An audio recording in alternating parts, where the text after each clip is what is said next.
Hello everyone. आज की class में मैं आप लोगों को रिवॉल्यूशनरीज जो हैं उनके बारे में बताऊंगी। देखो, इस टॉपिक को शुरू करने से पहले ये बता दूं, आपको याद होगा कि हमारा लेसन चल रहा है नेशनलिज्म इन यूरोप, है ना। तो उसमें हम लोगों ने फर्स्ट यूनिट हमने पूरी कर ही ली थी और सेकेंड यूनिट में कुछ इंपॉर्टेंट टॉपिक अभी लेकर के आई हूँ आपके सामने। तो आज की क्लास में मैं आप लोगों को रिवॉल्यूशनरीज जो हैं उनके बारे में बताऊंगी। तो इसे मैं थोड़ा सा, इससे पहले क्या हुआ था उससे थोड़ा सा एक कनेक्शन जो है वो क्रिएट कर देती हूँ। देखो, 1815 में 1815 में नेपोलियन डिफीट हो जाता है ना।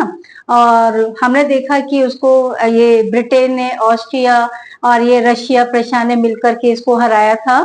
और फिर ये लोग वियना में मिलते हैं, वहां पर एक वियना ट्रीटी होती है, उसके अंदर जो है रिजल्ट उसका ये निकला फाइनली कि अब वहां पर फिर से फ्रांस के अंदर जो है मोनार्क कंजर्वेटिव जो है वो पावर में आ जाते हैं सभी जगह पर, और कंजर्वेटिव का रूल आ जाता है। ठीक है, तो अब ये कंजर्वेटिव जो है और ये रिवोल्यूशनरी दोनों एक दूसरे के बिल्कुल अपोजिट हैं। तो कंजर्वेटिव जो है अब इन लोगों का जो है बहुत रिप्रेशन शुरू करते हैं, इन्हें टॉर्चर करते हैं, इन्हें अरेस्ट करना शुरू कर देते हैं। और इन लोगों का जो रूल था कंजर्वेटिव्स का 1815 के बाद में, वियना कांग्रेस के बाद कंजर्वेटिव्स का जो रूल था, हमने पढ़ा कि वो ऑटोक्रेटिक था, है ना, मनमानी करते थे, अपने अगेंस्ट वो कुछ भी नहीं सुनते थे। और उन्होंने प्रेस को भी सेंसर कर दिया था, है ना। और मतलब अपने अगेंस्ट वो कुछ भी, किसी को कोई भी एक्टिविटी कोई होती थी तो उसे वो कुचल देते थे। तो उनके डर से जो बहुत सारे जो रिवोल्यूशनरीज जो थे वो अंडरग्राउंड हो गए। तो अब हम देखते हैं कि क्या वो वास्तव में जो कंजर्वेटिव थे, वो रिवोल्यूशनरीज जो थे उनकी एक्टिविटीज को क्या वास्तव में सप्रेस कर पाए थे या नहीं कर पाए थे। तो आपको समझ में आ गया कि 1815 के बाद, वियना कांग्रेस के बाद जो सेटलमेंट यूरोप के अंदर हुआ था, तो उसमें कंजर्वेटिव जो हैं वो बहुत स्ट्रांग हो जाते हैं, पावर में आ जाते हैं। और कंजर्वेटिव के डर से रिवोल्यूशनरीज जो हैं, अब वो बहुत सारे रिवोल्यूशनरीज जो हैं वो अंडरग्राउंड हो जाते हैं। तो आगे हम देखते हैं कि क्या वो पूरी तरीके से खत्म हो गए थे या उनकी एक्टिविटीज जो थी वो कंटिन्यू थी। ठीक है, तो देखिए, तो the fear of repression draw many liberal nationalist underground. Conservative की वजह से बहुत सारे जो लिबरल नेशनलिस्ट जो थे वो अंडरग्राउंड हो गए, भूमिगत हो गए। यानी अब वो अपनी जो भी एक्टिविटीज वो कर रहे हैं वो छुप के कर रहे हैं ताकि कंजर्वेटिव्स की निगाहों में ना आ जाए, फिर वो अरेस्ट कर लेंगे। तो ये अंडरग्राउंड हो जाते हैं और जगह जगह पर उनके डर की वजह से कहें या उनके अपोज में यूरोप में जगह जगह पर सीक्रेट सोसाइटी जो है वो सेटअप होने लगती है। लोग अपनी जो रिवोल्यूशनरी जो है वो सीक्रेट सोसाइटी बनाते हैं। सीक्रेट सोसाइटी, गुप्त संस्थाएं क्यों बनाते हैं? अगर ओपनली वो कंजर्वेटिव का अपोज करेंगे तो पकड़े जाएंगे, तो इसलिए वो अपनी सीक्रेट सोसाइटी जो है वो बनाते हैं, सेटअप करते हैं यूरोप के सभी देशों में लगभग। और ये लोग जो थे उन्हें ट्रेन, अब ये सीक्रेट सोसाइटी का मेन फंक्शन क्या था? ये उन्हें ट्रेनिंग दे रही थी। किनको ट्रेनिंग दे रही थी? रिवोल्यूशनरीज को ट्रेनिंग दे रही थी कि उनको अपनी एक्टिविटीज जो है वो कैसे करनी है ना। तो देखिए, the secret society sprang up in many European state to train them. अब रिवोल्यूशनरी मीट, मैंने एक बड़ा ही छोटा सा क्वेश्चन ये होता है कि भाई उस टाइम में ड्यूरिंग द 1815 एक क्रांतिकारी होने का मतलब क्या था, है ना। रिवोल्यूशनरी होने का मीनिंग क्या था, किस चीज से वो मतलब परसीव करते थे एक रिवोल्यूशनरी को। तो देखो, a commitment to oppose monarchy. एक रिवोल्यूशनरी का मतलब क्या है कि भाई उसे जो मोनार्की का अपोज करना पड़ेगा, राजतंत्र का विरोध करे वो, और fight for liberty and freedom, आजादी के लिए। अब जो है वो लिबर्टी के लिए, आजादी के लिए जो है, स्वतंत्रता के लिए, आजादी के लिए वो लड़ाई लड़े। तो ये दो शब्द जो हैं आपको बहुत अच्छे से ध्यान रखने हैं। दो शब्द कौन से बोले मैंने कि भाई उस टाइम में रिवोल्यूशनरी होने का मीनिंग क्या है कि मोनार्की को अपोज करना, और second is liberty and freedom के लिए लड़ाई लड़ना। ठीक है, तो ये तो हमारा हो गया कि भाई कैसे कंजर्वेटिव्स के बाद में इनकी विचारों की कंडीशन जो थी वो क्या हुई 1815 के बाद में। अब ऐसे ही मैं आपको एक इटालियन रिवोल्यूशनरी था मेजिनी, बहुत ही इंपॉर्टेंट फिगर है, आप हमारे लेसन का कैरेक्टर है, हमें उसके बारे में बहुत इंपॉर्टेंट क्वेश्चन भी है और हमें ये जानना है। तो ये मेजिनी जो था, तो मैं मेजिनी के बारे में, जिउसेप्पे मेजिनी जो है इटालियन रिवोल्यूशनरी है। अब देखिए इसका क्या रोल रहा था। सबसे पहला देखो बर्थ, इसका जन्म कब और कहाँ हुआ, तो he was born in Geneva in 1807। 1807 में इसका जन्म हुआ and he became a member of secret society Carbonari, और ये जो है एक सीक्रेट सोसाइटी का सदस्य बन जाता है और उसका नाम क्या था, कार्बोनरी। 1807 में जन्म हुआ है, कार्बोनरी का मेंबर बनता है। आप देखो मैंने एक लिगुआरिया आपको एक वर्ड दे दिया, देश है, राज्य है। तो यहाँ पे जब ये यंग मैन ऑफ 24 ईयर है ना, जब ये 24 साल का ही था, तो इसने यहाँ पर लिगुआरिया के अंदर एक रिवॉल्यूशन करी थी, लड़ाई में पार्टिसिपेट किया था, वो रिवॉल्यूशन फेल हो गई थी, तो उसकी वजह से इसे एग्जाइल कर दिया गया था, निष्कासित कर दिया गया था। ठीक है, तो याद रखिएगा कि as a young man of 24 he was sent into exile in 1831 में। तो देखो 1831 में उम्र है इसकी 24 साल और देश है, राज्य है लिगुआरिया। तो वहां पे इसने एक विद्रोह किया, वो विद्रोह जो है सक्सेसफुल नहीं हुआ, तो उसकी वजह से ही वॉज सेंट एग्जाइल।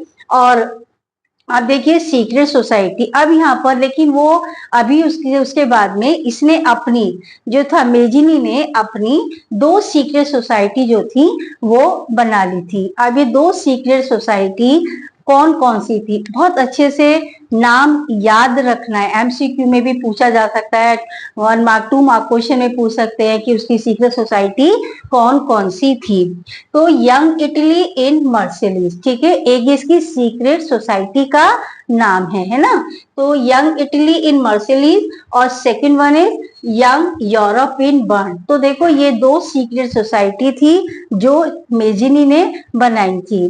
तो यहाँ अब देखिए इसके, अब इनके मेंबर्स कौन थे, तो मेंबर्स जो थे जो इन सीक्रेट सोसाइटी के, देवर लाइक माइंडेड। बेटे लाइक माइंडेड मतलब क्या होता है, मीन्स क्या है कि जो समान विचारों के लोग होंगे तभी तो वो एक ग्रुप में शामिल होंगे, अगर डिफरेंट व्यूज होंगे तो वो उस ग्रुप को ज्वाइन ही नहीं करेंगे।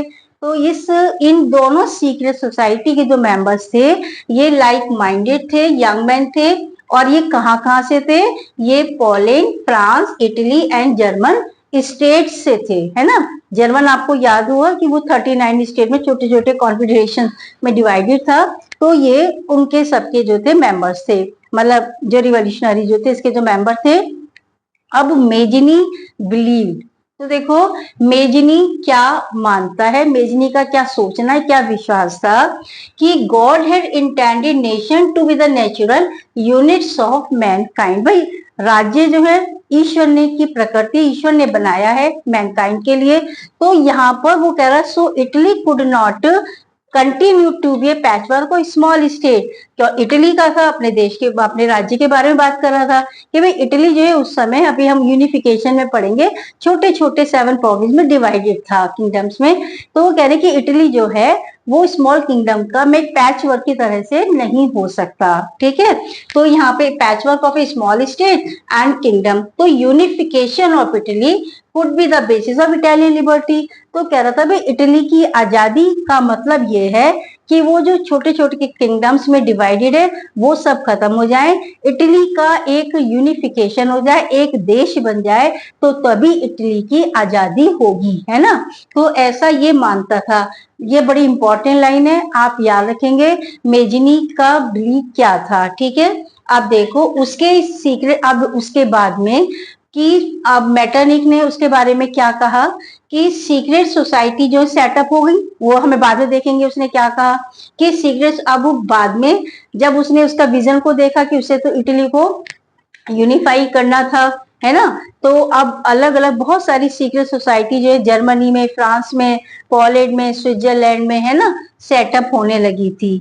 उसके विजन को देख करके कि वो चाह रहा था कंजर्वेटिव का वो बहुत रिलेंटलेसली अपोज किए जा रहा था, है ना। तो उसके विजन को देख करके कि भाई वो जो कंजर्वेटिव जो थे तो वो उसे बड़े फ्राइटेंड थे, डर गए थे उस, है ना। तो यहाँ पे इसीलिए जो मैटरनिक जो है, मैटरनिक ने क्या कहा है कि he is the most dangerous enemy of our social order, कि हमारी आज की सामाजिक व्यवस्था का मोस्ट डेंजरस एनिमी है, क्योंकि वो उनके फेवर नहीं कर रहा था, उनके अपोज था बिल्कुल। ठीक है, तो देखिए, तो मेजिनी का आगे फिर हम इसको डिटेल में भी पढ़ेंगे बाद में जाकर के कि भाई इसका एक मेन रोल था इटली के यूनिफिकेशन में।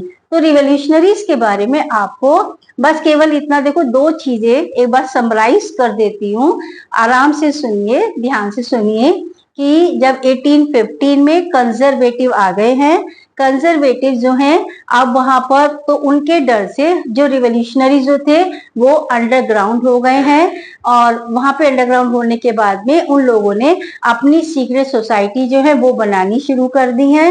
उनके लिए उस टाइम में एक रिवोल्यूशनरी होने का मतलब क्या है, दो चीजें हैं, एक मोनार्की का अपोज करना और second fight for liberty and freedom. ठीक है, फिर मैंने आपको मेजिनी के बारे में कि भाई उसका बर्थ याद रखेंगे 1807 में, सेकंड फिर आप उसका एक्ट याद रखेंगे कि भाई उसने क्या किया था, 24 साल के ने 1831 में लिगुआरिया में उसने रिवोल्ट किया, वो फेल हो गया, उसको एग्जाइल कर दिया गया, तब भी चुप नहीं बैठा, अपनी दो सीक्रेट सोसाइटी जो थी उसने अपनी वो बनाई थी। अब देखो, यंग इटली इन मर्सिलीज और यंग यूरोप इन बर्न। ठीक है, उसके बाद मेंबर्स कौन थे, लाइक माइंडेड थे, समान विचारों के लोग जो थे वो सब उसके मेंबर थे। उसकी सीक्रेट सोसाइटी के उसका विजन क्या था, उसका विजन यही था कि वो इटली जो है वो जो 7 किंगडम्स में पैच वर्क था, छोटे छोटे राज्यों में डिवाइडेड था, भाई ये नहीं हो सकता, और ये तो गॉड की क्रिएशन होती है, स्टेट जो होते हैं क्यों होते हैं, इंसान की मैनकाइंड के उसकी भलाई के लिए बनते हैं,